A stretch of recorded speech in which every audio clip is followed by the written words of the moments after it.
Good morning दोस्तों, स्वागत करता हूं current GK with revision. My self Rakesh Kumar. आज है 18 नवंबर। सबसे पहले बात करते हैं लास्ट वीडियो के रिवीजन की। फर्स्ट क्वेश्चन, बिहार के मुख्यमंत्री के रूप में अभी हाल ही में नीतीश कुमार जी ने शपथ ली, जो कि यहाँ के 7th मुख्यमंत्री बने हैं। ये जो मुख्यमंत्री बने हैं एनडीए की तरफ से बने हैं। फिर बात करते हैं, हाल ही में प्रधानमंत्री नरेंद्र मोदी जी के द्वारा शांति की प्रतिमा का उद्घाटन किस राज्य में किया गया? राजस्थान के जो पाली डिस्ट्रिक्ट है वहाँ पर इसका उद्घाटन किया गया है। और ये जो प्रतिमा है जैन आचार्य श्री विजय वल्लभ सुरेश्वर जी महाराज की 151वीं बर्थ एनिवर्सरी पे किया गया है। ये जो प्रतिमा है 151 इंच लंबी है और ये बेसिकली अष्ट धातुओं से निर्मित है। फिर बात करते हैं, किस देश ने वर्ष 2020 के लिए विश्व के लिए पक्षी के रूप में विश्व के सबसे बड़े तोते कोकोपा तोता का चयन किया गया है? न्यूजीलैंड कंट्री के द्वारा इसका चयन किया गया है। फिर बात करते हैं, कैपिटल फाउंडेशन राष्ट्रीय पुरस्कार से नरेंद्र बत्रा जी को चयन किया गया है, जो कि हमारे देश के आईओसी के अध्यक्ष हैं। फिर बात करते हैं, राष्ट्रीय पत्रकारिता दिवस कब मनाया गया? 16 नवंबर को बेसिकली ये डे मनाया गया। 16 नवंबर 1966 को जो अपना प्रेस काउंसिल ऑफ इंडिया है वो इफेक्ट के अंदर आया था और उसी दिन से राष्ट्रीय पत्रकारिता दिवस मनाया जाने लगा। फिर बात करते हैं, हाल ही में किस झील ने रामसर साइट का दर्जा प्राप्त किया है?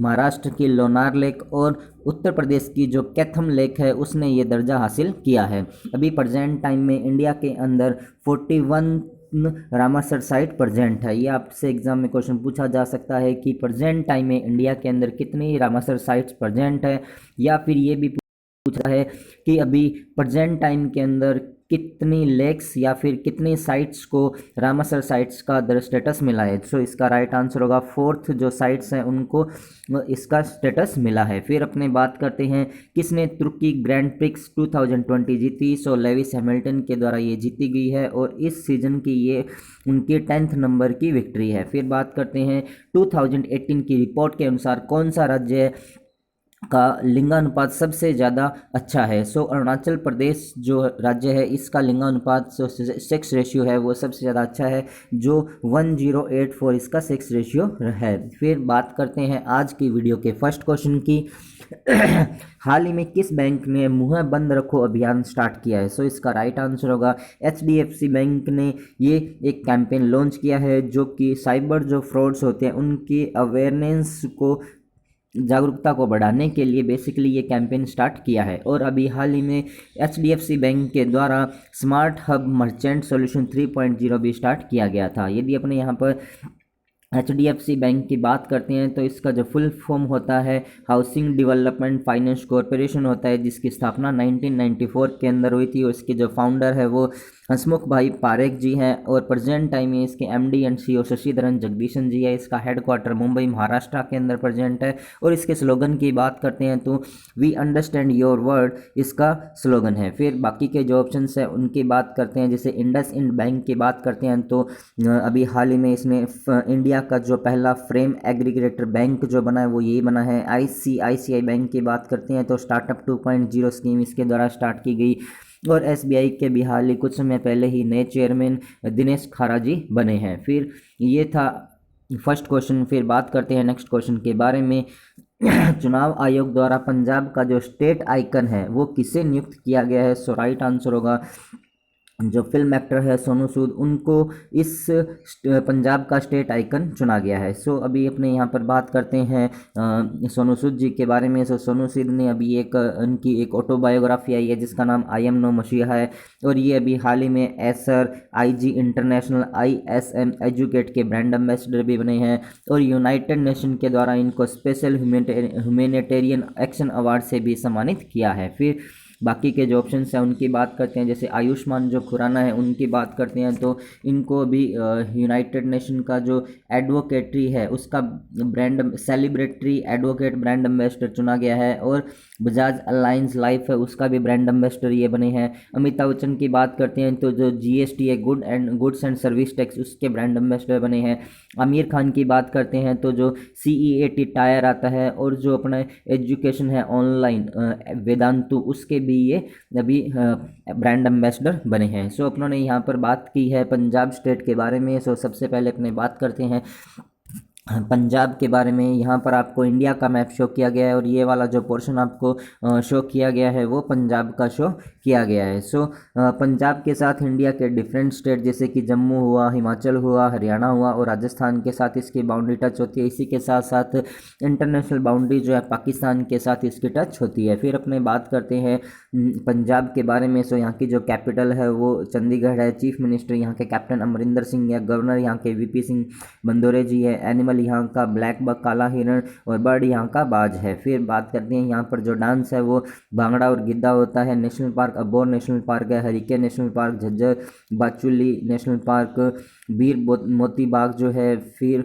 बैदोसोना है और महेंद्र जूलॉजिकल पार्क है। सो ये यहाँ पर कुछ नेशनल पार्क्स प्रेजेंट है।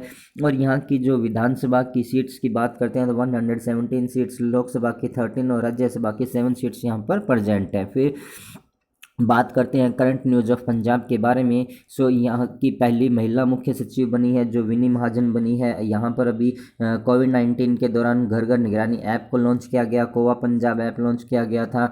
और लो कॉस्ट जो वेंटिलेटर है जीवन वो यहाँ की जो कपूरथला रेलवे कोच फैक्ट्री है वहाँ पर डिज़ाइन किया गया। और पंजाब सरकार के द्वारा अभी हाल ही में फ्री में मोबाइल हैंडसेट को डिस्ट्रीब्यूशन किया गया था जो भी यहाँ के 12th क्लास के जो स्टूडेंट्स हैं उनके लिए। और यहाँ पर हरियाली को बढ़ाने के लिए आई रखवाली ऐप को भी लॉन्च किया गया है। और सबसे बड़ी चीज़ है कि यहाँ पर जो भी अपने गवर्नमेंट जॉब्स हैं उसके अंदर 33% का जो रिजर्वेशन यहाँ की सरकार के द्वारा किया गया है। और अभी हाल ही में घर घर रोजगार योजना भी यहाँ पर स्टार्ट की गई थी। सो फिर नेक्स्ट बात करते हैं, यदि आप लोगों को ये वीडियो पसंद आया हो तो आप इसे लाइक कीजिएगा एंड अपने दोस्तों के साथ इसको शेयर भी कीजिएगा। पास में जो भी पर्सन इस चैनल को फर्स्ट टाइम देख रहे हैं चैनल को सब्सक्राइब कीजिए। पास में जो बेल आइकन दिया हुआ है उसको भी आप प्रेस कीजिए और उसके अंदर ऑल का जो नोटिफिकेशन है उसको आप ज़रूर प्रेस कीजिए। जैसे ही आप इसको प्रेस करेंगे तो मेरे द्वारा दी गई हर इन्फॉर्मेशन का नोटिफिकेशन आपको मिल जाएगा। फिर बात करते हैं नेक्स्ट क्वेश्चन की, कौन सा देश 2020 संयुक्त राष्ट्र जलवायु परिवर्तन सम्मेलन का आयोजन करेगा? सो इसका राइट आंसर होगा स्कॉटलैंड जो कंट्री है उसकी एक सिटी है ग्लासगो नाम से, वहाँ पर इसका आयोजन किया जाएगा। और इसका जो आयोजन किया जाएगा वो 1 से 12 नवंबर 2021 को इसका आयोजन किया जाएगा। और इसका आयोजन जो है particular presidency of UK government के अंदर किया जाएगा। ये जो जलवायु परिवर्तन सम्मेलन है इसको COP26 के नाम से भी जाना जाता है और ये इसका 26 नंबर का एडिशन होगा। फिर बाकी के जो ऑप्शंस हैं उनकी बात करते हैं, जैसे कि न्यूजीलैंड की बात करते हैं तो न्यूजीलैंड ने भी हाल ही में 2020 के लिए जो विश्व का सबसे बड़ा तोता है काकोपा नाम से उसको पक्षी घोषित किया है न्यूजीलैंड का। और चाइना की बात करते हैं तो चाइना के द्वारा भी 13 जो सैटेलाइट है उनको लॉन्च किया गया है। और दुनिया का पहला जो 6G सैटेलाइट कम्युनिकेशन परीक्षण है उसको भी लॉन्च किया गया है। यूएसए की बात करते हैं तो यहाँ पर अभी राष्ट्रपति के चुनाव हुए थे जिसके अंदर जो बिडेन जी जीते हैं। और ये जो बिडेन जो है अमेरिका के सबसे बुजुर्ग राष्ट्रपति बने हैं और 46 नंबर के प्रेसिडेंट बने हैं। अब और ये जो बिडेन जी है जो बेसिकली अपने डेमोक्रेटिक पार्टी के, और डेमोक्रेटिक पार्टी का जो इलेक्शन सिंबल है वो डोंकी है और रिपब्लिकन पार्टी का जो इलेक्शन सिंबल है वो बेसिकली एलिफेंट है। सो ये कुछ फैक्ट्स थे इस क्वेश्चन के बारे में। फिर अपने बात करते हैं स्कॉटलैंड कंट्री के बारे में। सो यहाँ पर आपको मैप शो किया गया है और ये वाला जो पोर्शन आपको स्कॉटलैंड का दिखाई दिया गया है। फिर स्कॉटलैंड की जो कैपिटल है उसकी बात करते हैं तो एडिनबर्ग यहाँ के कैपिटल है। यहाँ के जो फर्स्ट मिनिस्टर हैं निकोला स्ट्रैगन है। यहाँ पर प्राइम मिनिस्टर नहीं होती, इनकी जगह फर्स्ट मिनिस्टर बोला जाता है। और यहाँ की जो करेंसी है वो पाउंड और स्टेरलिंग यहाँ पर चलती है। फिर अपने बात करते हैं यहाँ पर आप लोगों ने ब्रिटेन का नाम सुना होगा, यूके का नाम सुना होगा, तो ये सारी चीज़ें अलग अलग होती है। तो इसको आप इस तरह से डिफाइन कर सकते हैं कि यदि अपने वेल्स, इंग्लैंड और स्कॉटलैंड इनको आपस के अंदर मिलाते हैं, इन तीनों कंट्रीज़ को यदि अपने आपस में मिलाते हैं तो ये ग्रेट ब्रिटेन कहलाता है। इसी के साथ साथ यदि अपनों ने नॉर्थन आयरलैंड को मिला लिया तो ये अपना यूके का पोर्शन कहलाएगा। और जो अपने पास रिमेनिंग पोर्शन है आयरलैंड का, रिपब्लिक ऑफ आयरलैंड को भी यदि अपनों ने इसके अंदर इंक्लूड कर लिया तो ये अपना कंप्लीट जब हो जाएगा तो इसको अपने ब्रिटिश आइल्स के नाम से जाना जाएगा। फिर बात करते हैं नेक्स्ट क्वेश्चन के बारे में। अभी हाल ही में कौन सा देश अंडर 17 महिला फुटबॉल विश्व कप 2022 की मेज़बानी करेगा? इसका राइट आंसर होगा इंडिया के द्वारा बेसिकली इसका आयोजन किया जाएगा। ये जो अंडर 17 महिला फुटबॉल विश्व कप है 2020 के अंदर इसका आयोजन होना था, लेकिन कोविड-19 के दौरान इसको 2021 के अंदर शिफ्ट कर दिया गया। अब ये जो होने वाला था वर्ल्ड कप, इसको फीफा के द्वारा कैंसिल कर दिया गया और 2022 के अंदर जो भी विश्व कप होगा उसका आयोजन इंडिया के द्वारा किया जाएगा। फिर बाकी के जो ऑप्शन हैं उनकी बात करते हैं। जैसे म्यांमार कंट्री की बात करते हैं तो म्यांमार के अंदर अभी हाल ही में यहाँ की जो स्टेट काउंसलर है आंग सान सू की, उनको सेलेक्ट किया गया है। जापान की बात करते हैं तो अभी मालाबार अभ्यास का जो सेकंड फेज चल रहा है उसके अंदर पर्टिकुलरली जो अपने चारों कंट्री है वो पार्टिसिपेट कर रही है, जैसे कि इंडिया हुआ, जापान हुआ, यूएसए हुआ और ऑस्ट्रेलिया। ये चारों कंट्री मालाबार अभ्यास के अंदर पार्टिसिपेट कर रहे हैं। और बहरीन की यदि बात करते हैं तो दुनिया में सबसे ज़्यादा समय तक प्रधानमंत्री रहने वाले सलमान खलीफा जी का भी, जो कि बहरीन के प्रधानमंत्री थे, उनका निधन हो गया है। फिर बात करते हैं नेक्स्ट क्वेश्चन के बारे में। राष्ट्रीय मिर्गी दिवस कब मनाया गया? इसका राइट आंसर होगा 17 नवंबर को ये डे पर्टिकुलर मनाया जाता है। और यदि अपने वर्ल्ड या फिर अंतर्राष्ट्रीय मिर्गी दिवस की बात करते हैं तो ये जो अपना फेब मंथ आता है उसका जो सेकंड सोमवार आता है उस दिन इंटरनेशनल एपिलेप्सी डे मनाया जाता है। ये जो मिर्गी होता है बेसिकली अपनों ने सुना होगा कि उस पर्सन को मिर्गी का दौरा आता है, तो इसके अंदर जो हमारा सेंट्रल नर्वस सिस्टम होता है वो इफ़ेक्ट होता है और हमारा जो ब्रेन होता है वो एबनॉर्मल की तरह बिहेवियर करने लग जाता है। ये जो मिर्गी है बेसिकली मेंस और वुमेंस किसी में भी हो सकता है। फिर बाकी के जो ऑप्शंस हैं उनकी बात करते हैं। जैसे कि 13 नवंबर की बात करते हैं तो इस दिन नेशनल आयुर्वेदा डे मनाया गया और विश्व काइंडनेस डे भी मनाया गया था और इसकी जो थीम रखी गई थी वो रखी गई the world we make inspire kindness. इसी तरह से 14 नवंबर की बात करते हैं तो नेशनल चिल्ड्रन डे मनाया गया था और इसी तरह से जो विश्व डायबिटीज़ डे है वो भी यही मनाया गया था और इसकी जो थीम रखी गई थी वो रखी गई the nurses and the diabetes रखी गई थी। इसी तरह से अपने यदि 16 नवंबर की बात करते हैं तो नेशनल प्रेस डे मनाया गया था और इंटरनेशनल डे फॉर टॉलरेंस इस दिन मनाया गया था। फिर बात करते हैं नेक्स्ट क्वेश्चन के बारे में। भारत के किस राज्य में एशिया की सबसे पहली सोलर पावर युक्त टेक्सटाइल मिल स्थापित की जाएगी? इसका राइट आंसर होगा जो महाराष्ट्र स्टेट है उसके जो परभणी डिस्ट्रिक्ट है वहाँ पर ये टेक्सटाइल मिल जो है ओपन होगी, जो कि पूरी तरह से सोलर से संचालित होगी। और इस टेक्सटाइल जो मिल है उसका नाम Jai Bhavani women's cooperative textile mill है। फिर बाकी के जो ऑप्शन हैं उनकी बात करते हैं। जैसे तमिलनाडु की बात करते हैं तो भी जो राष्ट्रीय जल पुरस्कार हुए थे की घोषणा हुई थी उनके अंदर तमिलनाडु फर्स्ट पोजीशन पे रहा था। तेलंगाना के द्वारा भी धरनी पोर्टल स्टार्ट किया गया था। और नागालैंड की बात करते हैं तो आप लोग मुझे कमेंट्स में बताएंगे कि नागालैंड का जो राज्य फेस्टिवल है वो कौन सा है और ये कब मनाया जाता है। इसके बारे में आप लोग मुझे कमेंट्स के अंदर बताएंगे कि इसका जो राज्य त्यौहार है उसको इस बार वर्चुअली ही मनाया जाएगा। फिर बात करते हैं नेक्स्ट क्वेश्चन के बारे में। मछुआरों की सहायता के लिए उडुपी में कादालू ऐप को किसने लॉन्च किया? इसका राइट आंसर होगा कर्नाटका के जो फिशरी मिनिस्टर हैं श्रीनिवासा पूजारी जी, उनके द्वारा इसको लॉन्च किया गया है। इस ऐप के अंदर बेसिकली ये बताया जाएगा या इन्फॉर्मेशन स्टोर रहेगी कि जो भी फिशरमैन है समुद्र के अंदर मछलियों को पकड़ने के लिए जाता है तो वो किस समय वहाँ से जाएगा और किस समय वो वापस रिटर्न होकर आएगा। ये इन्फॉर्मेशन उस ऐप के अंदर रहेगी जिससे उनकी सुरक्षा की जा सकेगी।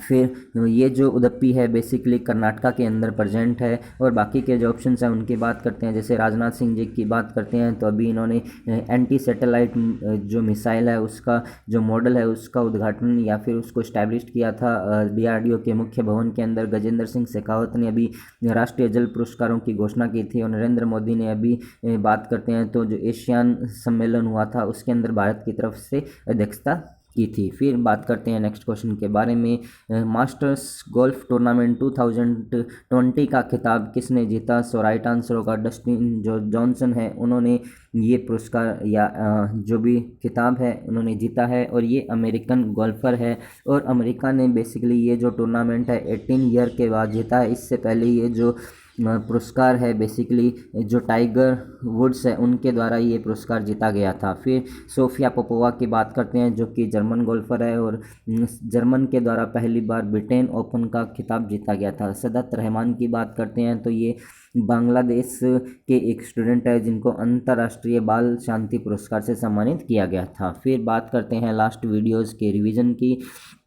15 और 16 नवंबर के वीडियो की रिवीजन की बात करते हैं तो हाल ही में संयुक्त राष्ट्र जनसंख्या अवार्ड 2020 से हेल्प एज जो इंस्टीट्यूट है इंडिया का, उसे सम्मानित किया जाएगा।